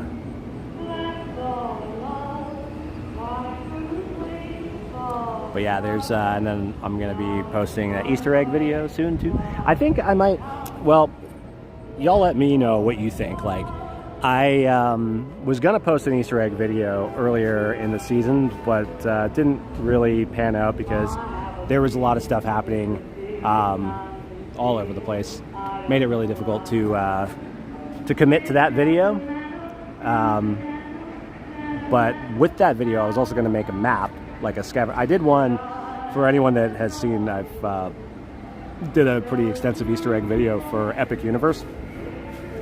Really proud of that video, actually. There's some stuff on there to this day that I've not seen other theme park content creators find. So some really cool stuff there. But I also made a scavenger hunt that's kind of a companion to the Easter egg video, where people can go on their own little side quests at Epic Universe. So I'm going to do the same thing for Canada's Wonderland, but seeing as we're pretty close to the end of the season, I don't know if it makes a whole lot of sense to do that right now, or maybe I hold off until next season, but I don't know. Would people be down to go on these scavenger hunts if it was just like a, you know, weekend operation situation?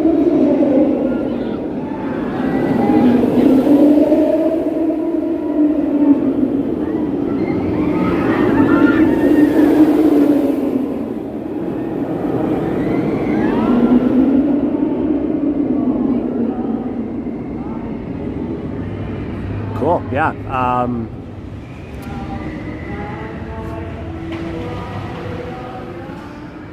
Nice. Surya's lookout point. Brilliant. So now we have 3 lookout points. I have a couple other spots that I really like hanging out. Hey, how's it going? In the video? Of course, yeah. What's up, TikTok? What's up? YouTube? We're on YouTube, yeah. What's your name again? It's Jordan's World. Yeah, I used to always watch your videos. Oh, right on, man. Cool. Yeah, all right, dude. Have a good one. Take care.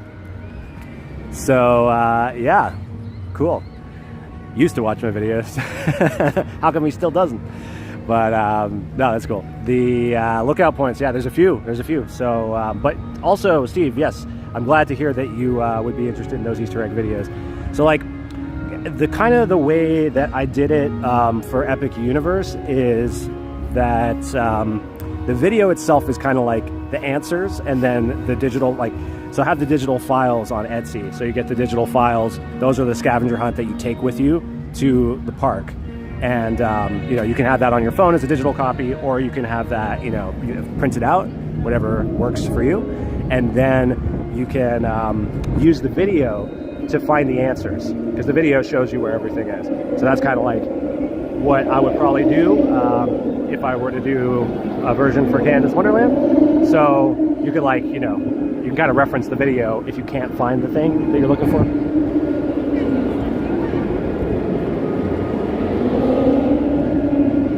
Does Surya has their own, they have a channel of their own, right? Oh, look, the Grand World Eatery is closed. Here's an update that doesn't really make a lot of sense. Closed. But why? And look at this, they've got this on top of the menu. Please join us at Coasters Drive-In, Lazy Bear Lodge, or Pizza Pizza. So, interesting, very interesting. Wonder how long that's going to be closed for. They had to put that sign up. The Daredeviler. It was closed yesterday too.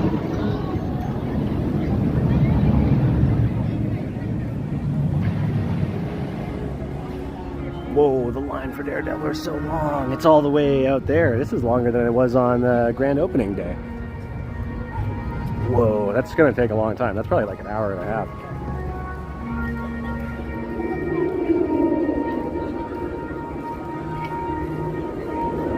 Probably an hour and a half.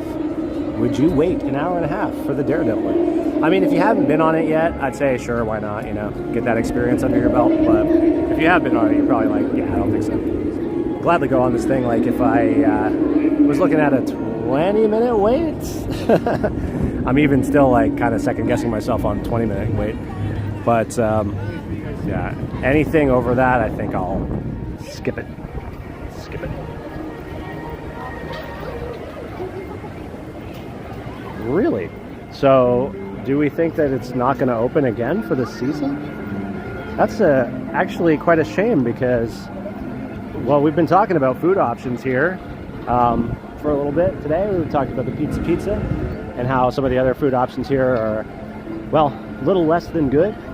So, it's interesting because my, you know, like the saving grace for me here is the chicken wrap that you can get at the Roadside Chicken. I like that. I think it's pretty good. But the other food item that I was pleasantly surprised with was the caprese sandwich. It's not worth the 10 minutes. 10 minutes or less. Yeah, the caprese sandwich is pretty good though. The meatball, the pasta meatball situation. What was that? It was like $20 for 3 meatballs or something stupid like that. Crazy. But it's a shame. I wonder if they could like relocate the caprese sandwich somewhere because it's pretty good. Okay, I'm gonna pop over to another one of my vantage points here. I haven't really come up with a name for this one yet, but I'm sure I'll think of something.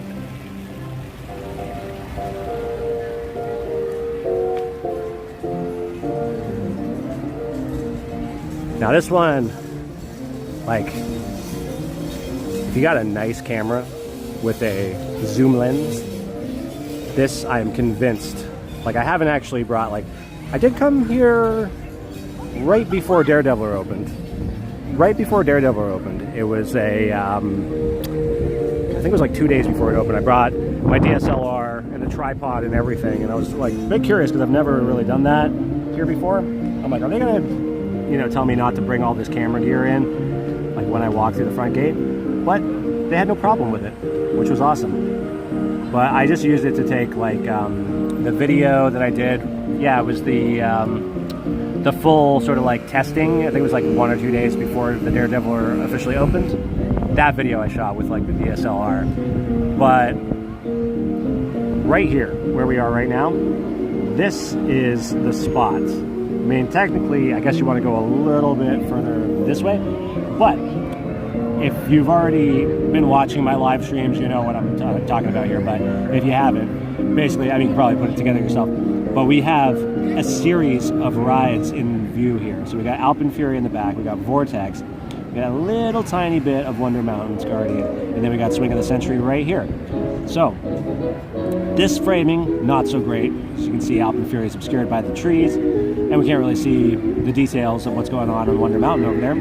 But if you get here with a DSLR, or any camera really, just gotta have a zoom lens, zoom in a little bit so that you get just a corner. Basically here, I'll show you right now. This is the framing you want, right there, yeah. And then from this angle here, like that, you're gonna get the people swinging around on this. If you can time that with Alpenfury shooting out of here, you might even catch the flame shooting out as well. Get a little bit of interaction with Vortex and Guardians, Wonder Mountain's Guardian there as well. Then you are in the money. That is for sure a money shot. But I haven't came up with a name for this this spot yet. I'll think on it. I'll ruminate. Yeah, that's true. The fall menu, didn't think that could be something. Well, that's exactly it. Like, you know, if we're paying $400 for a dining pass to get like prison food, I mean, it doesn't make sense. The guys in the prison are getting it for free.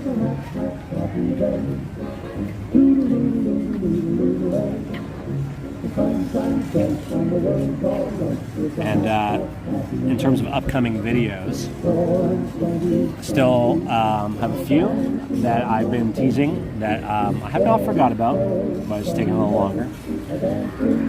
Rest assured, before the year is over, you will be seeing a video where I review every single bench at Canada's Wonderland. Every single bench. I leave no bench unsat on. Sit on every single bench. Some areas not even necessarily benches, just areas where I can sit. I mean, a bench doesn't necessarily have to be a bench, right? I mean, is the definition of a bench so strict? It might be that anything that you can sit on is a bench. The world is your bench.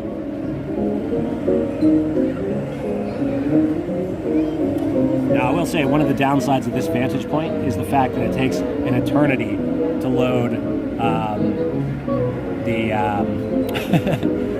what is this? The spin of the... What am I saying? I forgot the name of this ride. I just mentioned it. Swing of the Century. It takes forever to load. Sat here forever. Meanwhile, you're going to watch Alpenfury do like 6 cycles. You're going to watch Vortex do a couple as well.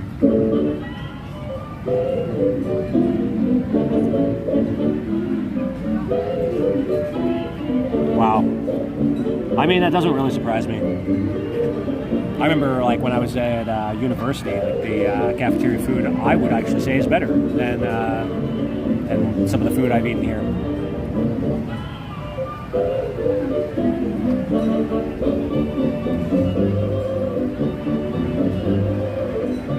It's taking forever.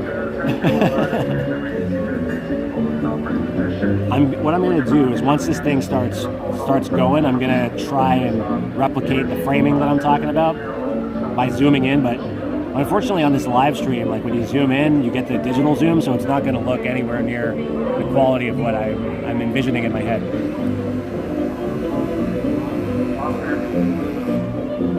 But I think technically there goes Alpenfury. Technically, I think you got to be sat right over here.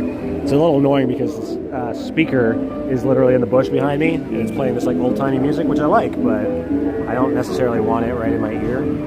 Okay, so here we go. So basically, I'll go over a little bit more. Here we go. This is the framing that you kind of want for this nice shot. And this actually doesn't even look that bad with the digital zoom, I will say. It's pretty sick. Now, imagine, if you will, because it's going to be a hot minute, literally probably a minute, and if you're in the sun, it'll be legitimately hot before Alpenfury bursts out of Wonder Mountain. But keep your peepers peeled because we should catch it. I think it'll go through before Swing of the Century finishes its cycle.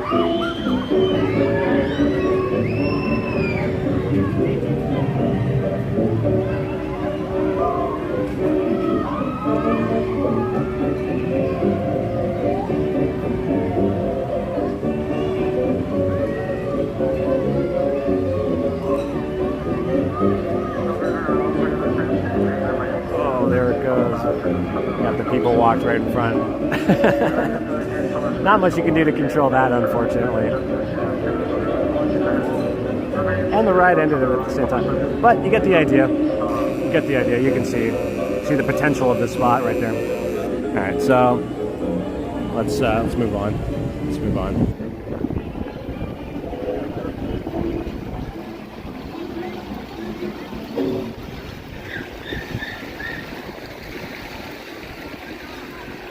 So let's go this way past Windseeker and Skyhawk.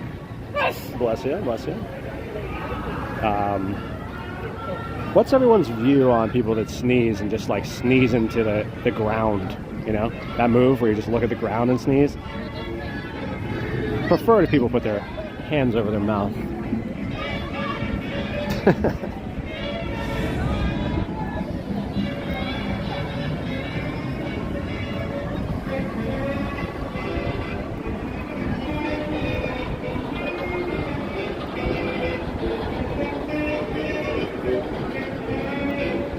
So I would also recommend to anyone that has not seen some of my recent videos that I posted at other theme parks to check those out, you know, because I get it, like, you know, maybe Wonderland is your home park, you know, maybe you don't really care about the other parks, but what I would say, oh wait a minute, there we go, what I would say is that it's still, hello, there's still some value in checking out what other parks have to offer. And sometimes it makes you very appreciative of what we have at our own home park. Because I will say that I did have some pretty good experiences on my my 2 road trips that I've done so far. But there are parks, definitely on the last road trip that I did, that really show you how good we have it here at Kansas Wonderland.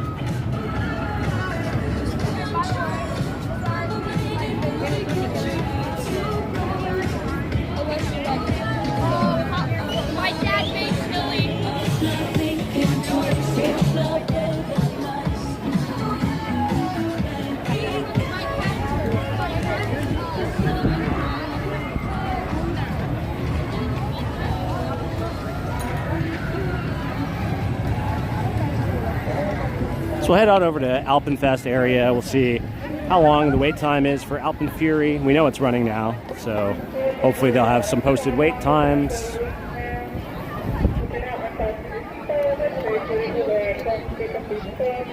That's true. That's true. And it also the political climate. The political climate is also making things a little tricky. But yeah, I did have that first road trip where we went to, what did we do? 4 parks. Yeah, we did Dorney, sorry, I'm thinking of Robert Downey Jr. Dorney Park was one of them. It was great, truly a hidden gem. And then we did Six Flags Great Adventure. It was quite a lot of fun. Honestly, I had a blast there. It's kind of too big to do in one day, so I definitely have to go back. There's some rides I didn't get to go on. And then we did Hershey Park, which was insane. So good. Like, Hershey Park is insane, honestly. I did not know how good that park was until I went there. And honestly, like, I'm desperate to go back. I gotta go back before the year's done. So good.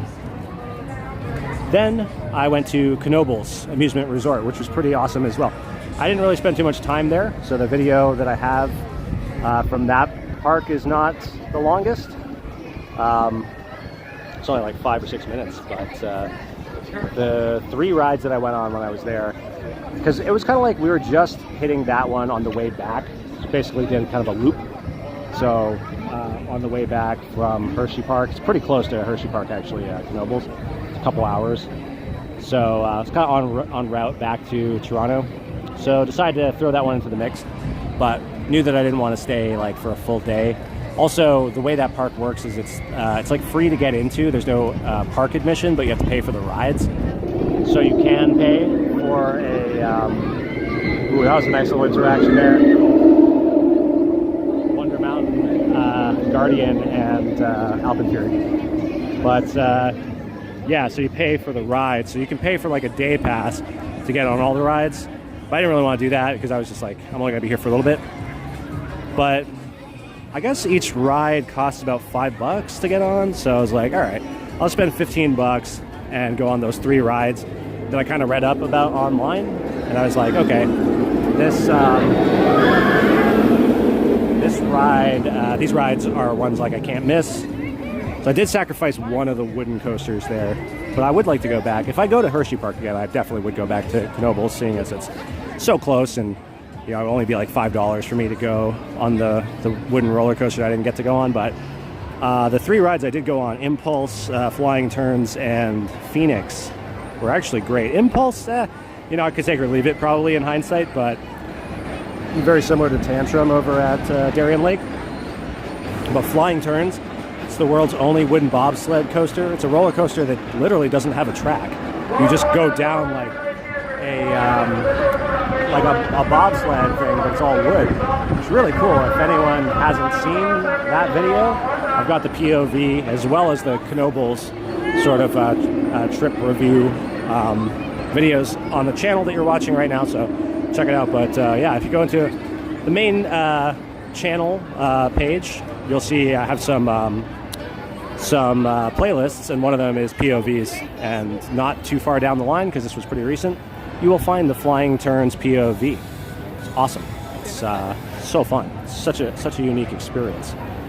And Phoenix, I honestly, it immediately became my #1 favorite wooden roller coaster. The airtime is unmatched. Human Zoo is so empty right now. This is more empty than it was before. What is going on? Super busy day today. Hour-long waits for basically every ride except for the newest and most wild ride here. 1, 2, 3, 4, 5, 6, 7, 8. There's 9 empty rows in the Human Zoo. 9 empty rows. Favorite theme park I've been to is going to have to go. I wish I could give it to Canada's Wonderland, but it's going to have to go to Islands of Adventure. It's going to have to go to Islands of Adventure. I just, I think it has everything, you know? It has my favorite roller coaster, Velocicoaster. It's got Hagrid's, which is a very close contender to being one of my favorite ride experiences, although, as I've mentioned before, I don't list it on my list of top coasters because that's reserved specifically for top thrill coasters. So Hagrid's is a family coaster, so I don't include it on there. Same with Hiccup's Wing Gliders. Like, I love Hiccup's Wing Gliders. I would go on that ride over and over and over again if I could, but I don't put it on my list because it's just not in the same. It's not in the same playing field as rides like Alpenfury and Velocicoaster and Top Thrill 2. But yeah, I would give it to Islands of Adventure would be my favorite park that I've been to. And then followed by, I think, Epic Universe. Epic Universe is kind of lacking in the thrill department, unfortunately. We'll see what happens. I know they're building a couple more rides, although I doubt that the new rides that are coming there are going to be anything wild like some of the stuff we see at the Six Flags parks. But the theming is just next level. Like, as a horror film fan, Dark Universe is like, it's just amazing. It's overwhelming, honestly. Like, when I went there for the first time, I literally started crying. Like, tears were coming out of my eyes as I was walking through the portal into Dark Universe. They got the Danny Elfman score playing. It's amazing. Danny Elfman's going to be in Toronto, actually, in like a little over a week. Well, no, a little longer. September 10th. So if anyone's going to see Danny Elfman in concert on September 10th, you might just see me there because I do have a ticket to it. Yeah, it's pretty funny actually. So for anyone that's watching, I made a video on the Lazy Bear Lodge and the food quality. I reviewed all the main entrees, and yeah, that video is popping off, man. We got like over 10,000 views on it. It's kind of a negative video because all the critiques are negative. It's a very critical video of my thoughts on the Lazy Bear Lodge and the food there. I think the restaurant itself is beautiful. I think the aesthetic is it slaps. But the food is like some of the worst food I've ever had in my life. So yeah, that video got a lot of views. Kind of funny. I'm like, man, do I have to make videos where I'm just kind of like tearing everything apart? Is that what people like to see? They probably like to see that. But I'll only do it if it's called for. I'm not gonna be critical of something that's doesn't need to be. That isn't negative, you know. You don't get a fake review on here. Spider-Man ride is so good.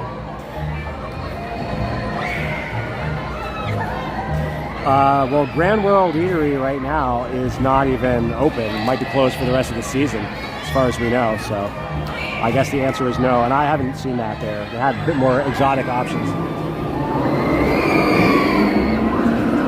But yeah, I don't know. The Islands of Adventure, you got, like, every part of that park is amazing. Like, you walk into the port of entry, it's so good. Like, the music that they have playing there, just the vibe when you enter, it's so perfect. And then depending on which way you go, like, you can go to Seuss Landing, which is just like amazing, psychedelic, like looks exactly like it came out of Dr. Seuss's imagination. You got Marvel Superhero Island, which is so awesome. Like, everything looks like it's a comic book. The theming is just next level. They got this like amazing, like I don't even know, experimental psych rock like music playing in the background.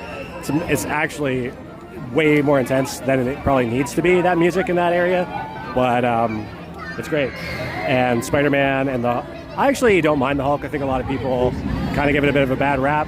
It's an older coaster, and you know, I've definitely grayed out on it a few times. Famously, the first time I ever went on it, back in 2002 or 2003, it was pretty not too long after the park actually opened. I remember waiting for like an hour and a half in line for the Hulk, and I ended up getting sat behind a guy with really long hair, and his hair was so long that it actually went in my mouth. I was sat behind him, and his hair is all flying backwards because of the speed of the coaster, and it went like right in my mouth. I literally spent I waited an hour and a half to go on that ride and spend the whole time just flipping around in the air trying to pull this guy's hair out of my mouth. It was a horrible experience. But after that, I did have more pleasant experiences on it, and I actually think it's a pretty cool ride, but I have grayed out on it quite a few times. Almost every time, if I'm being honest. The goats and the new theme music, absolutely. The goats are an Easter egg as well. They used to be on Bayern's Curve, which is a ride that sat in a similar spot. Actually, it's where Clockworks is now, and Clockworks used to be where Shockwave is now. So it's a good way of just sort of commemorating the ride that used to be in that area by bringing the goats back, which is super cool. And they have the clock from the original Clockworks, which is the clock that they used for the Alpen Fury store, the Alpen Outfitters store. So there's a lot of Easter eggs in that area. It's very cool.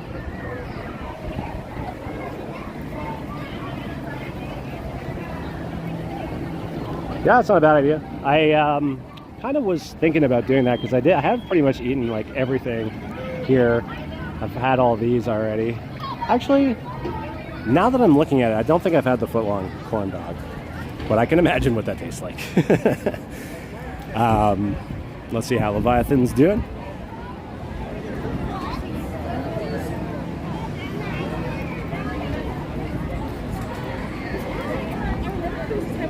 But yeah, I could probably do some more food reviews. It's kind of depressing doing the food reviews though, because most of the food here does suck. 75 minutes now for Leviathan. The wait time has gone up. The wait time has gone up to 75 minutes. Let's see if it's as long as it was before. Funny, because now the line isn't as long as it was when we were here earlier. It said 60 minutes earlier, but this portion of the queue was occupied, and now it's not. But the wait time has gone up. Curious, very curious.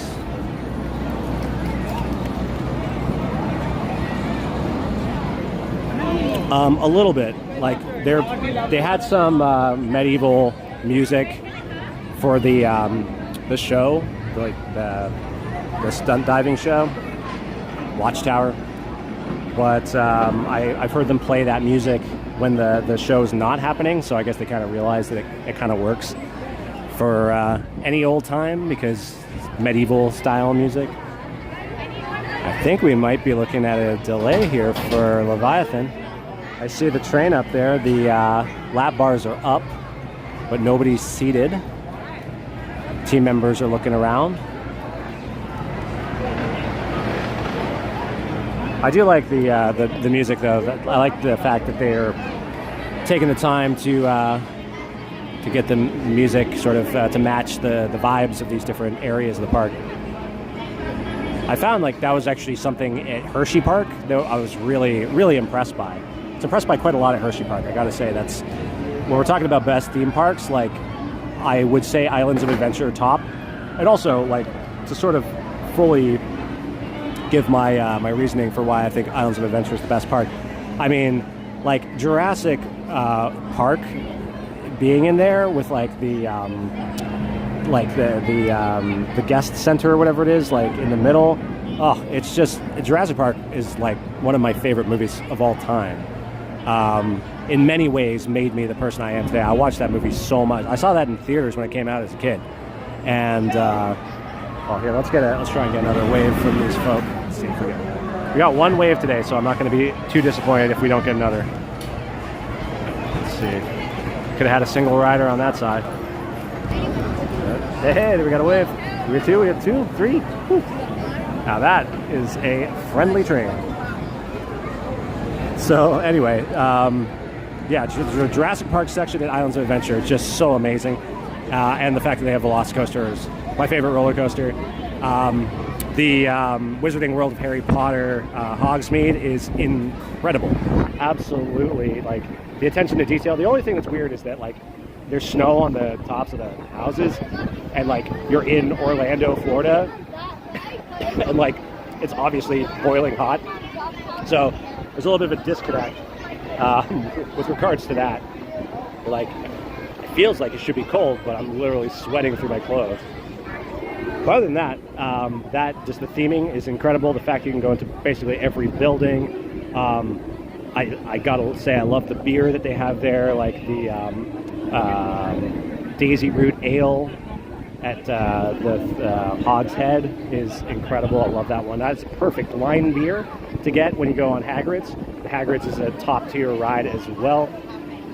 Normally what I do, this is my trick at Islands of Adventure, is you go to the Hog's Head, you grab yourself a pint of the Daisy Root Ale, and you grab yourself a cup of ice. Ask them for a cup of ice. So you're gonna bring both of these into the line for Hagrid's, and you're gonna sip on your beer, and you're gonna eat the ice like they're potato chips. And let me tell you, you're gonna feel refreshed, you're gonna feel cool, and if the wait time is longer than an hour, it's gonna fly by.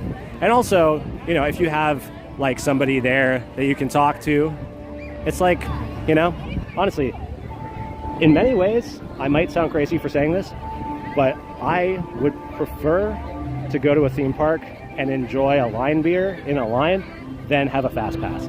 I think it's the cheaper and more fun method, because like you could go to a bar and just sit and talk to somebody for an hour easily, right? Like you could buy a drink and then talk to like your friend for an hour. The time just flies by. So like just turn the line into your bar. Have a beer and talk to your friend, and then before you know it, you're at the end of the line. So that's my advice. But yeah, the other amazing beer that they have at oh dude, eating ice is awesome. I don't know why more people don't eat ice. Like, you're getting hydrated, and you can like just chew it or swash it around in your mouth. It's refreshing, it's cool. I'm all about it. But the other awesome beer that they have at Islands of Adventure is the Isla Nublar IPA that's in the Jurassic Park area. That is probably one of my favorite beers I've ever had, actually.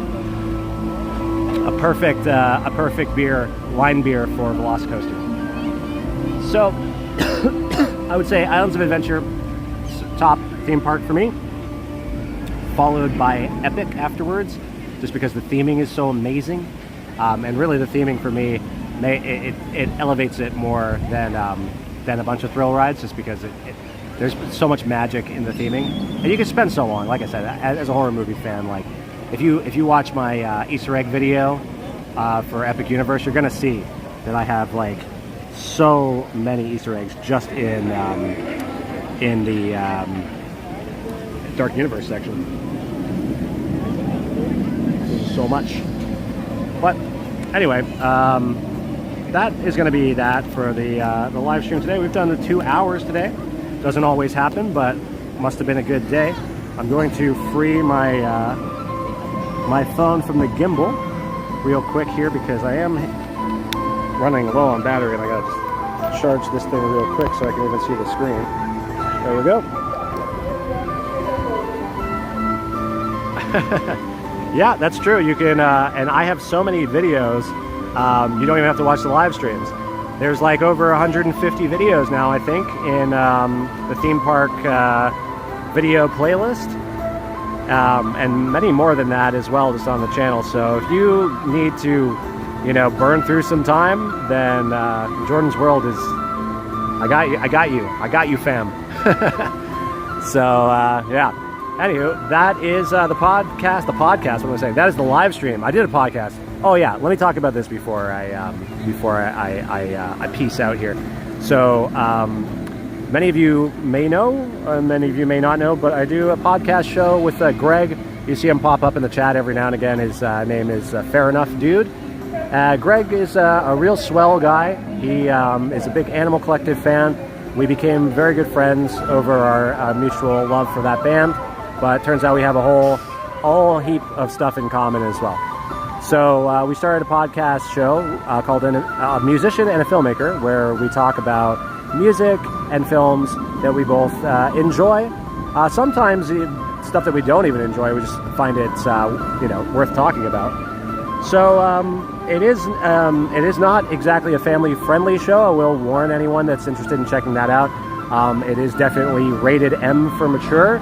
Not that we necessarily intentionally put it in that direction. It just happens to be the way that show goes, unfortunately. So I wouldn't recommend it for all the people that watch this channel. But I will say that there is going to be an episode coming out next month that is kind of related, because we talk about a new documentary film that'll be out on VOD next month as well, called Stolen Kingdom. And this is all about people that have been stealing stuff from Disney World. Like there's like literally stealing animatronics and ride vehicles. Like it's amazing some of the stuff these people got away with stealing. Not saying that I condone any of it or think any of it is cool by any stretch. I think theft is theft, but it is very fascinating, and it is kind of there's a bit of an overlap of interest, because the director of that film, we interviewed him, we spoke to him on the podcast. His name's Joshua Bailey, and he's also a roller coaster enthusiast, a theme park enthusiast, and a kind of cool like punk rock guy as well. So we have some common interests already, and we had a great discussion with him about the film. It's an amazing film.